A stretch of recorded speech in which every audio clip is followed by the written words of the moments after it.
अस्सलाम वालेकुम नाजरीन। डायनासोर जुरासिक पीरियड में हर तरह के मस्कन यानी खुश्की, हवा, पानी में गालिब थे। फिर अचानक से ऐसा क्या हुआ कि इनका नामो निशान दुनिया से मिट गया। आज की इस वीडियो में हम डायनासोर और मुख्तलिफ स्पीशीज की मदूमियत के बारे में डिस्कस करेंगे। मीज़ोज़ोइक एरा 3 जियोलॉजिकल पीरियड्स यानी ट्रायसिक, जुरासिक और क्रिटेशियस पर मुश्तमिल है।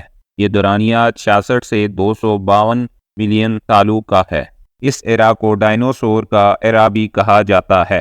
डायनासोर की मदूमियत के बारे में मुख्तलिफ थेरीज हैं, लेकिन सबसे मकबूल थेरी एस्टेरॉयड इम्पैक्ट थेरी है। इस थेरी के मुताबिक एस्टेरॉयड जमीन से टकराया, धूल की वजह से सूरज की रोशनी कई बरसों तक जमीन तक न पहुंच सकी। जमीन का टेम्परेचर कम हुआ, जिसकी वजह से डायनासोर की एक्सटिंक्शन हुई। डायनासोर का ताल्लुक रेप्टाइल से है और रेप्टाइल्स एक्टोथर्म्स हैं, यानी इनकी बॉडी अपना टेम्परेचर रेगुलेट नहीं कर सकती। यहाँ पे ये जानना जरूरी है कि मदूमियत या स्पीशीज की एक्सटिंक्शन एक कुदरती अमल है जो हजारों सालों से जारी है। जमीन की तारीख में नई स्पीशीज का बनना और पुरानी स्पीशीज का एक्सटिंक्ट होना एक कुदरती अमल है। स्पीशीज की मदूमियत की वजूहात में कुदरती आफात, मौसमियाती तब्दीलियां सरे फहरस्त हैं, लेकिन मौजूदा दौर में स्पीशीज की एक्सटिंक्शन की बड़ी वजह इंसानी सरगर्मियां हैं। इसके अलावा स्पीशीज की एक्सटिंक्शन की रफ्तार माजी की निस्बत कई गुना ज्यादा है। स्पीशीज की एक्सटिंक्शन की बड़ी वजूहात स्पीशीज के मस्कन का खत्म होना, स्पीशीज की ओवर एक्सप्लॉयटेशन, इन्वेसिव स्पीशीज का introduction, global warming, climate change और पोल्यूशन है। अगर हम स्पीशीज को एक्सटिंक्शन से बचाना चाहते हैं तो हमें अपनी सरगर्मियों को कुदरत के मुताबिक करना होगा, जो माहौल और स्पीशीज को कम से कम मुतासिर करें। शुक्रिया।